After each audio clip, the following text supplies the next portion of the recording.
Techniques peuvent passer les diapos parce que voilà, très bien. Merci pour cette première partie qui a été déjà très riche. Il a été question d'errance, de traversée dans le désert, de périodes troubles.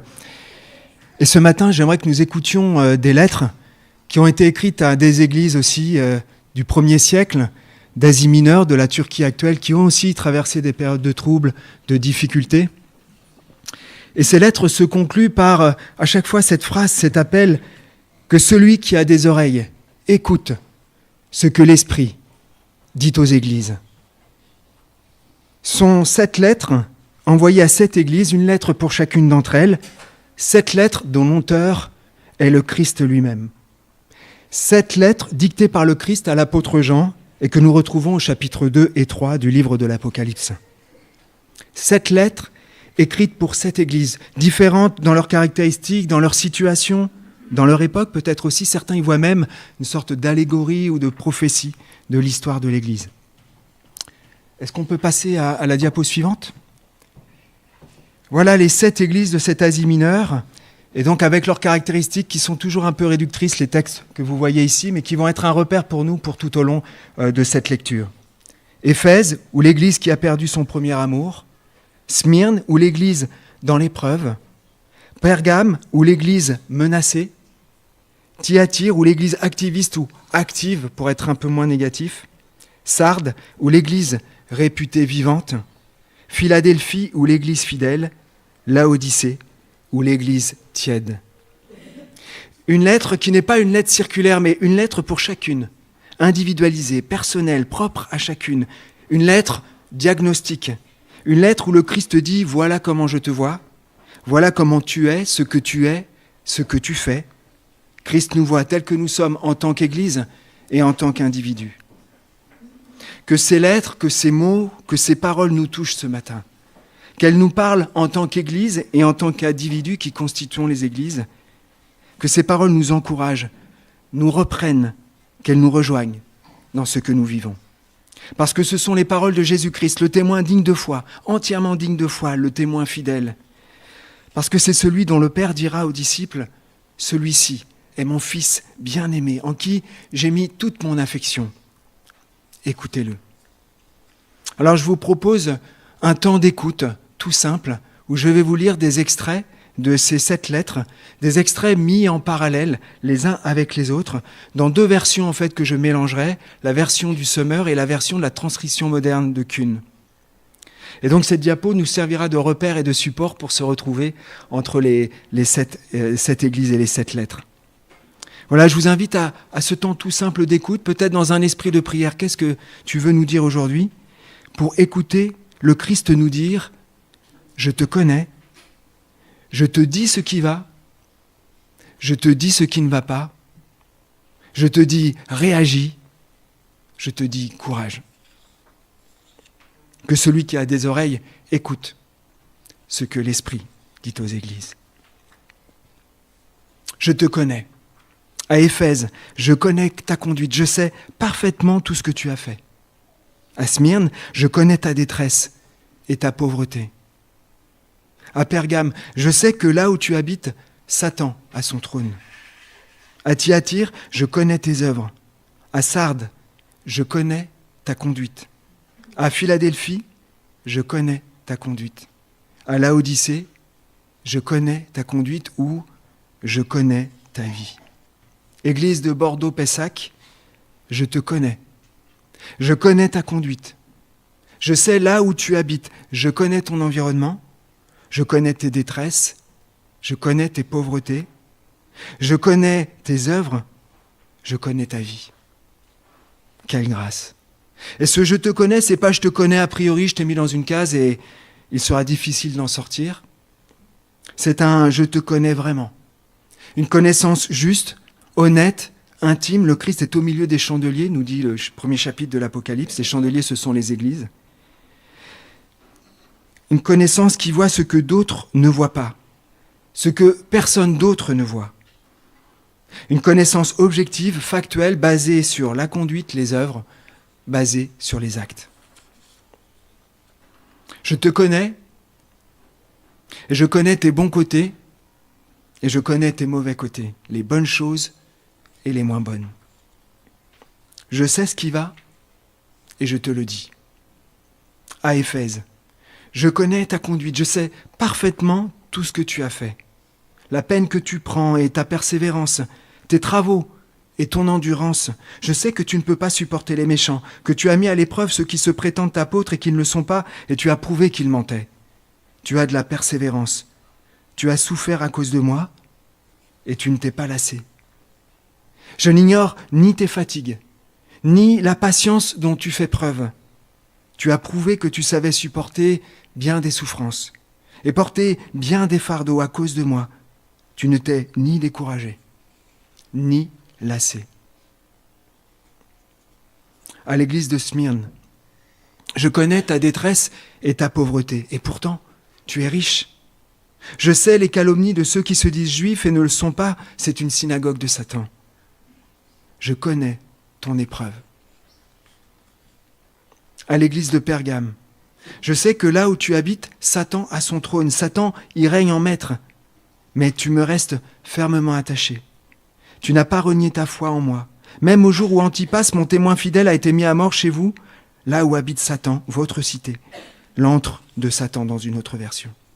Le trône de Satan, le paroxysme des ténèbres, le règne du mal. Ton environnement est défavorable, hostile, menaçant, mais tu me restes fermement attaché. Tu n'as pas renié ta foi en moi. À l'église de Thyatire, je connais tes œuvres, ton amour, ta foi, ta fidélité, ton service et ta persévérance, ta constance dans l'épreuve. Je sais que tes dernières œuvres sont plus nombreuses que les premières. Je sais que tes œuvres vont sans cesse en se multipliant. Tes activités récentes surpassent celles du début. Des œuvres plus nombreuses que les premières. Ces bonnes œuvres que Dieu a préparées d'avance pour que nous les pratiquions. À l'église de Philadelphie, je connais ta conduite, voici, j'ai ouvert devant toi une porte que nul ne peut fermer. Je le sais, tu n'as que peu de puissance, tu n'as que peu de force, je le sais. Tu as mis en pratique ma parole, tu as suivi fidèlement mes instructions et tu ne m'as pas renié.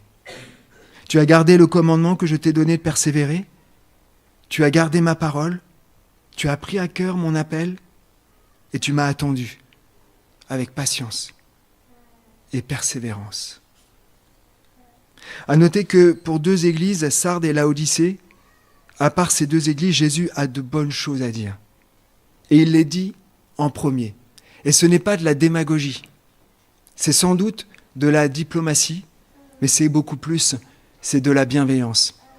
Et quelle leçon pour nos relations aux autres, savoir voir les bonnes choses en premier. Dans l'Église, dans nos familles, dans nos couples, au sein aussi de notre travail auprès de nos collègues. Je sais ce qui ne va pas et je te le dis.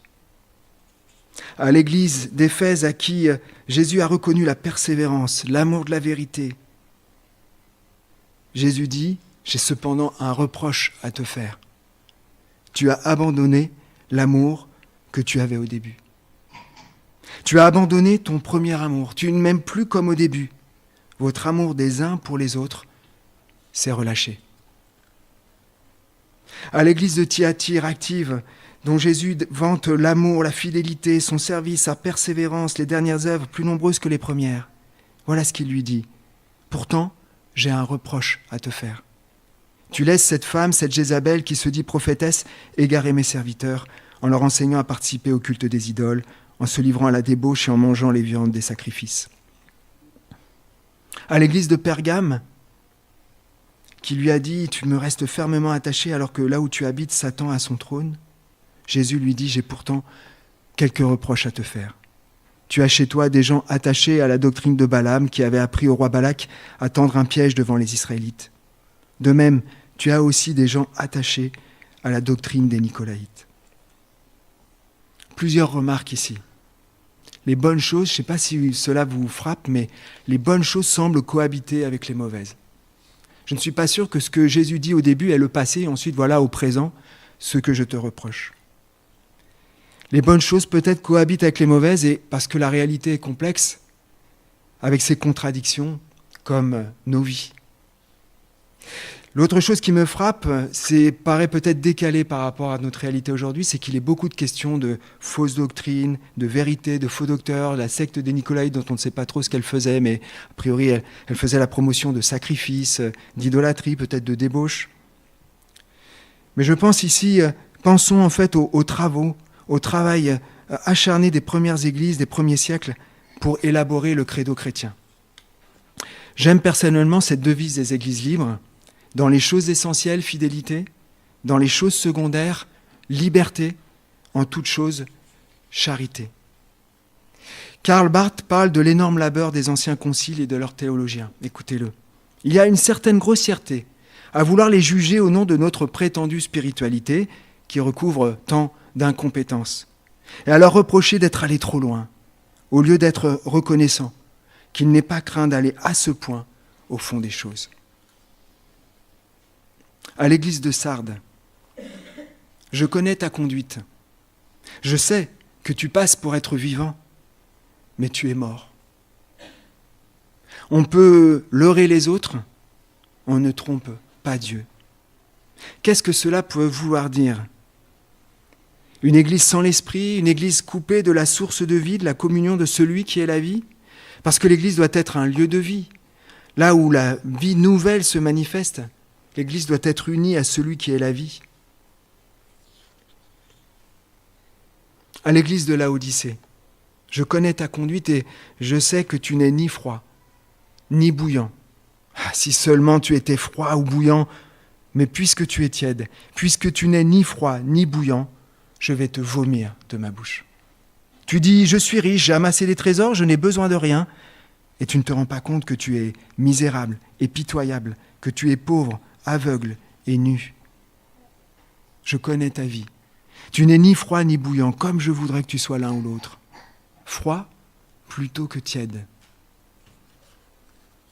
Tu prétends, je suis riche, j'ai fait des affaires, j'ai amassé des trésors, je suis arrivé, j'ai tout ce qu'il me faut. Mais tu ne te rends pas compte à quel point tu es misérable et pitoyable. Si quelqu'un est pauvre, aveugle et nu, c'est bien toi. L'église de Laodicée. Une église matérialiste, une église affairiste dans le business, une église qui n'a besoin de rien, une église toute suffisante, une église qui n'a pas besoin de la grâce de Dieu, une église qui a oublié que tout est grâce, tout est donné, tout est cadeau de Dieu. Sardes trompe le regard des autres, Laodicée se trompe sur elle-même.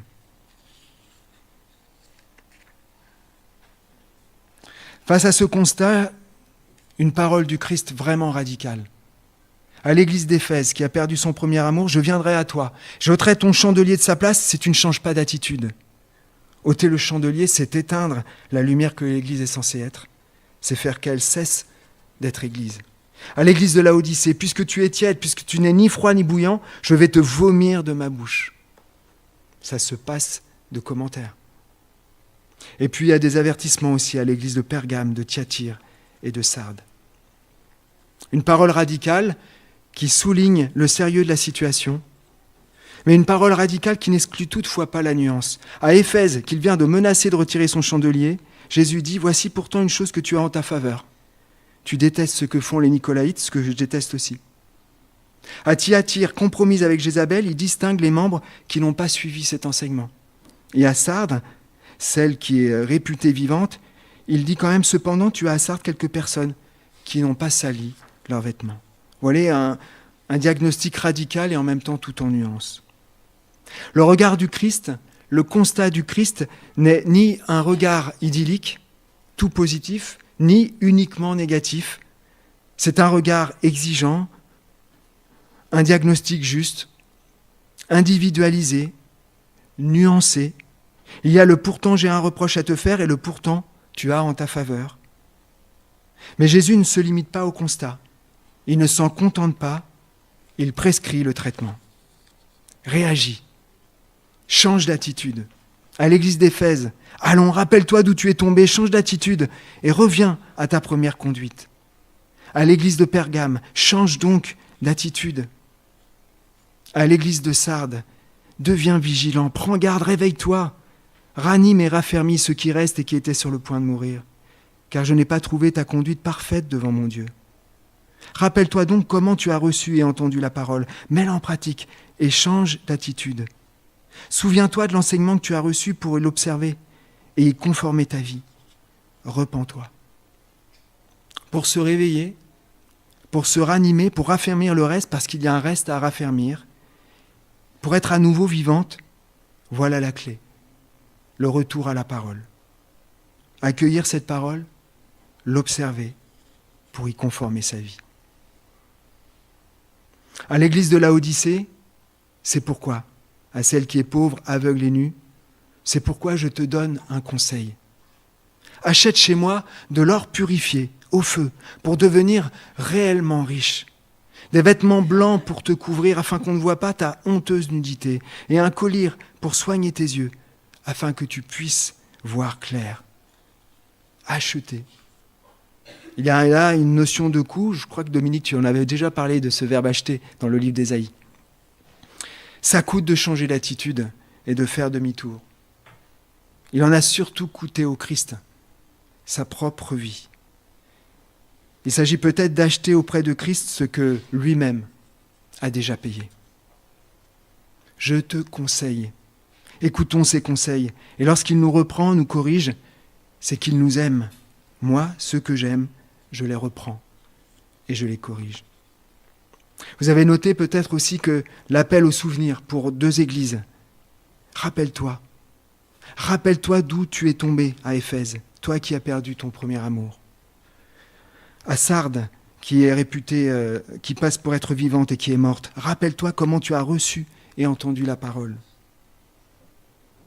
Rappelons-nous de cette première fois, de nos débuts avec Dieu. Et il y a ici quelque chose d'encourageant, une bonne nouvelle. Une église qui a perdu son premier amour peut le retrouver. Une église qui passe pour être vivante et qui est morte peut raffermir ce qui était près de mourir, être à nouveau vivante, revenir à la vie. Une église qui est tiède à en vomir peut être à nouveau bouillante. Et puis les lettres se terminent par des paroles d'encouragement et par des promesses. Je ne les lirai pas toutes, j'en fais quelques extraits. À Smyrne, n'aie pas peur, je te garderai à l'heure de l'épreuve. À Thyatire, je ne vous impose pas d'autre fardeau. À Thyatire également, tiens ferme. À Philadelphie, tiens ferme. La plupart de ces églises connaissaient l'épreuve. Et je garderai celle pour Laodicée, pour la fin. Alors en conclusion, nous avons écouté ce que Jésus a écrit à ces églises, à chacune de ces 7 églises. Et en écoutant ces paroles, certains mots nous ont sans doute touchés, encouragés ou remis en question, en tant qu'Église et en tant qu'individu. Nous avons entendu des paroles justes, des paroles honnêtes, des paroles positives, des paroles qui corrigent de la part de celui qui est le témoin véritable, le témoin fidèle. Des paroles exigeantes et des paroles d'amour, des paroles d'un amour exigeant, qui ne se contente pas de demi-mesures, qui ne supporte pas les demi-vérités, les faux semblants, la tiédeur, l'amour devenu routine. Un amour qui ne se satisfait pas du statu quo et qui croit au changement. Un amour exigeant qui veut le meilleur pour son Église, qui veut le meilleur pour nous. Alors ce projet d'excellence pourrait nous effrayer. Comment répondre à cette exigence d'amour ? Alors souvenons-nous que c'est Christ qui bâtit son Église, c'est son œuvre et c'est lui qui prend soin d'elle. Et il a tout accompli pour rendre son Église digne de Dieu, si belle. Alors répondons avec confiance, avec foi à son appel. Paul dira aux Éphésiens, le Christ a aimé l'Église, il a donné sa vie pour elle afin de la rendre digne de Dieu.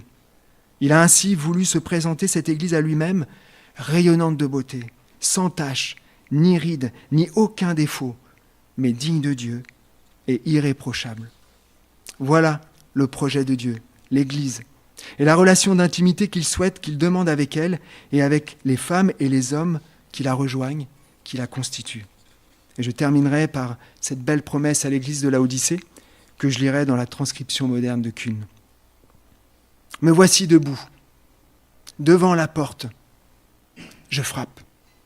Si quelqu'un est sensible à mon appel, et s'il ouvre la porte, j'entrerai chez lui, et nous dînerons en tête-à-tête, moi près de lui et lui près de moi. Un tête-à-tête, un temps de partage tout simple, un souper. Accueillir dans notre quotidien le Christ. Vivre l'ordinaire en présence de celui qui est extraordinaire. Amen.